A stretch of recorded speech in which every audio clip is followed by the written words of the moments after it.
நமச்சிவாய சிவாய நம. அனைத்து தமிழ் உள்ளங்களுக்கும் கனிவான வணக்கங்கள். நிகழும் ஸ்ரீ மங்களகரமான குரோதி ஆண்டு ஆடி மாதம் 16ஆம் தேதி வியாழக்கிழமை அன்று துவாதசி திதியில் மிருகசிரிசம் நட்சத்திரத்தில் வியாகாதம் நாமயோகத்தில் தைத்தூலம் கர்ணத்தினில் மகா பிரதோஷம் கூடிய நன்னாளில் இந்த மகத்தான ஆகஸ்ட் மாதம் பிறக்கிறது. இம்மாத கிரகநிலை என பார்த்தால் ரிஷபராசியில் குரு பகவானும் செவ்வாய் பகவானும், கடகராசியில் சூரிய பகவானும் புதன் பகவானும், சிம்ம ராசியில் சுக்கிர பகவானும், கன்னிராசியில் கேது பகவானும் உள்ளனர். கும்பராசியில் சனி பகவான் வக்ர நிலையில் உள்ளார். மீனராசியில் ராகு பகவான் சஞ்சாரம் செய்கின்றார். இம்மாத கிரக பெயர்ச்சி என எடுத்துக்கொண்டால் ஆகஸ்ட் மாதம் 1ஆம் தேதியே சுக்கிர பகவானின் பெயர்ச்சி சிம்மத்தில் நடைபெறுகிறது. ஆகஸ்ட் 17ஆம் தேதி சூரிய பகவான் சிம்ம ராசிக்கு பெயர்ச்சியாகின்றார். ஆகஸ்ட் மாதம் 26ஆம் தேதி செவ்வாய் பகவான் மிதுன ராசிக்கு பெயர்ச்சியாகின்றார். ஆகஸ்ட் மாதம் 26ஆம் தேதி சுக்கிர பகவான் கன்னி ராசிக்கு பெயர்ச்சியாகின்றார். இம்மாதம் 31ஆம் தேதி புதன் பகவான் சிம்மத்திற்கு பெயர்ச்சியாகின்றார். இந்த கிரகங்களின் சஞ்சாரம் மற்றும் இடப்பெயர்ச்சியால் உங்கள் ராசிக்கு இம்மாதம் என்னென்ன பலன்கள் கிடைக்கப் போகின்றது என்பதனையும், அசுப பலன்கள் ஏற்படுமாயின் ராசிக்காரர்கள் செய்ய வேண்டிய பரிகாரம் என்ன, வழிபட வேண்டிய தெய்வம் யார் என்பதனையும் காண்போம். உங்கள் வாழ்வில் வளமும் நலமும் செல்வ செழிப்பும் பெற்று வாழ்வில் உயரிய நிலையை அடைய எல்லாம் வல்ல எம்பெருமானை வேண்டி விரும்பி கேட்டுக்கொள்கிறேன். மகர ராசி அன்பர்களே, இந்த மாதம் சாமர்த்தியமாக பேசி காரியத்தை வெற்றிகரமாக செய்து முடிப்பீர்கள். நீண்ட தூரத்தில் இருந்து வரும் தகவல்கள் நன்மையாக இருக்கும். கூர்மையான மதிநுட்பத்தால் எந்த பிரச்சனையையும் எளிதாக தீர்த்து விடுவீர்கள். பூர்வீக சொத்துக்களில் இருந்த தகராறுகள் நல்ல முடிவுக்கு வரும். தொழில் வியாபாரம் திருப்திகரமாக நடக்கும். பார்ட்னர்கள் ஒத்துழைப்புடன் வியாபாரத்தை விரிவாக்கம் செய்ய முற்படுவீர்கள். ஏற்றுமதி சம்பந்தமான துறையினருக்கு நல்ல லாபம் கிடைக்கும். உத்தியோகத்தில் இருப்பவர்களுக்கு வீண் அலைச்சல் ஏற்பட்டாலும் எடுத்த வேலையை எப்பாடுபட்டாவது செய்து விடுவீர்கள். புதிய வேலைக்கு முயற்சிப்பவர்களுக்கு சாதகமான பலன் தரும். குடும்பத்தில் கணவன் மனைவிக்கு இடையே இருந்த மனஸ்தாபங்கள் நீங்கி ஒற்றுமை உண்டாகும். பிள்ளைகள் நீங்கள் சொல்வதை கேட்டு நடப்பது மன திருப்தியை தரும். உறவினர் நண்பர்களிடம் நற்பெயர் எடுப்பீர்கள். பெண்களை பொறுத்தவரை இம்மாதம் உங்களது ஆலோசனையை கேட்டு குடும்பத்தில் இருப்பவர்கள் செயல்படுவார்கள். ஆன்மீகத்தில் நாட்டம் உண்டாகும். வீண் அலைச்சல் ஏற்படலாம். மாணவர்களை பொறுத்தவரை தொழில்நுட்ப கல்வியில் ஆர்வம் உண்டாகும். புதிய வகுப்புகளில் சேர முயற்சிகள் மேற்கொள்வீர்கள். அரசியல் துறையினர் எடுக்கக்கூடிய ஒப்பந்தங்களை நன்றாக ஆராய்ந்து முடிவுக்கு வர வேண்டும். வெளிநாட்டு ஒப்பந்தங்களை பெறுவீர்கள். லாபம் பெருகும்.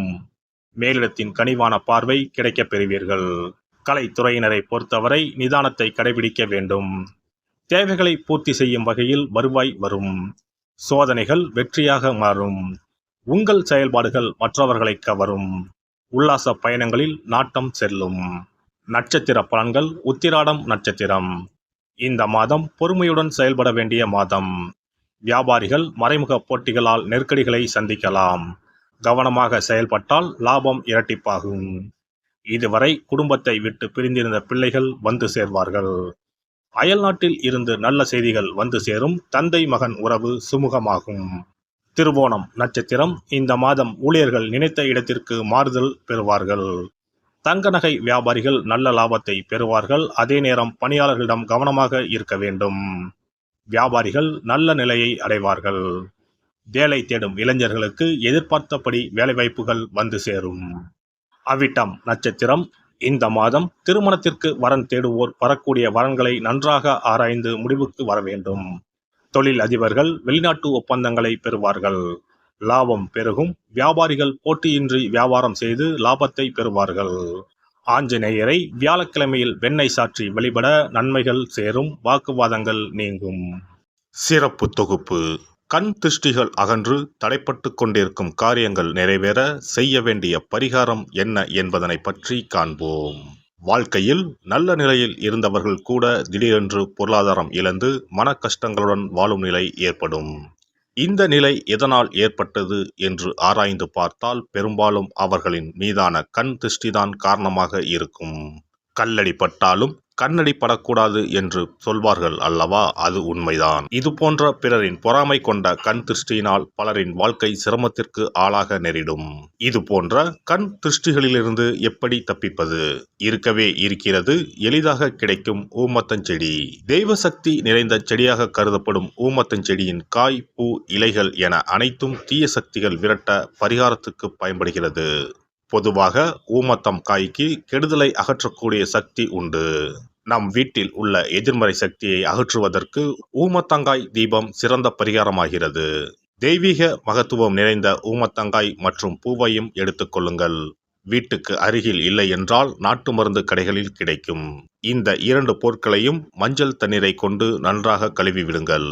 சிறிது நேரம் அவற்றிலுள்ள ஈரம் போக ஆறவிட்டு பிறகு அவற்றை ஒரு மஞ்சள் துணியில் குலதெய்வத்தை வேண்டி ₹1 நாணயத்தோடு சேர்த்து முடிந்து வீட்டின் நிலைப்படியில் கட்டி தொங்கவிடுங்கள்.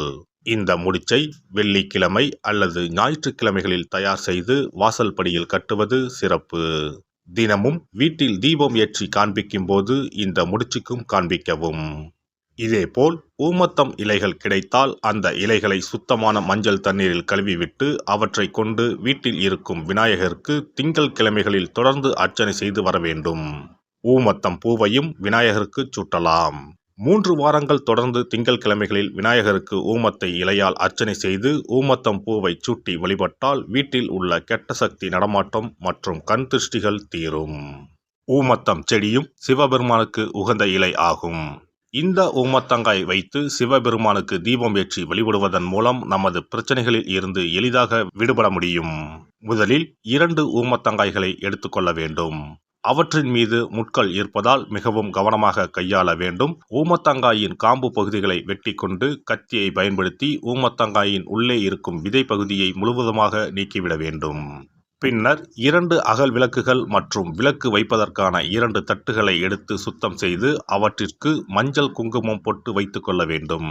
பின்னர் 2 தட்டின் மீதும் ஒவ்வொரு அகல் விளக்கை வைத்துக் கொள்ள வேண்டும்.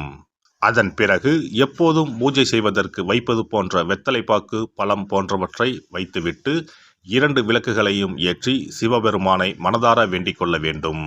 எனக்கு இருக்கும் பிரச்சனைகள் அனைத்தும் தீர்ந்து இன்பமான வாழ்க்கை கிடைக்க வேண்டும் என வேண்டிக் கொள்ள வேண்டும். இந்த பூஜையை வெள்ளிக்கிழமை அன்று தொடங்கினால் தொடர்ந்து 9 வெள்ளிக்கிழமைகள் செய்ய வேண்டும். ஊமத்தங்காயின் மீது எவ்வாறு முட்கள் இருக்கிறதோ அதுபோல நமது வாழ்க்கையில் இருக்கும் முட்கள் போன்ற பிரச்சனைகளை அவை தீர்த்து வைக்கின்றன. இந்த பூஜையை நாம் தொடர்ந்து செய்து வருவதால் நம் மீது இருக்கும் கண் திருஷ்டிகள் அகன்றுவிடும். தீராத துயரங்கள் தீர்ந்துவிடும். பணம், நகை நம்மிடம் பெருகி வரும். சிலருக்கு கையில் சுத்தமாக பணம் இருக்காது. வறுமை தாண்டவமாடும். கடன் தொல்லையால் கஷ்டப்படுவார்கள்.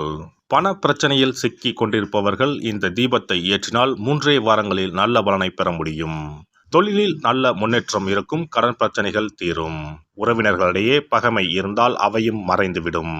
நோய்வாய் உள்ளவர்கள் இந்த தீபத்தை ஏற்றுவதன் மூலம் நல்ல பலனை பெற முடியும். பொதுவாகவே எந்த பரிகாரம் என்றாலும் அதை முழு நம்பிக்கையுடன் செய்தால் மட்டுமே முழு பலன் கிடைக்கும் என்பதை நினைவில் கொள்ளுங்கள். எல்லாம் வல்ல இறையருளால் நீங்களும் உங்கள் அன்பு குடும்பமும் உடல் நலம், நீலாயுள், நிறை செல்வம், உயர் புகழ், மெய்ஞானம் ஓங்கி வாழ்க வளமுடன்.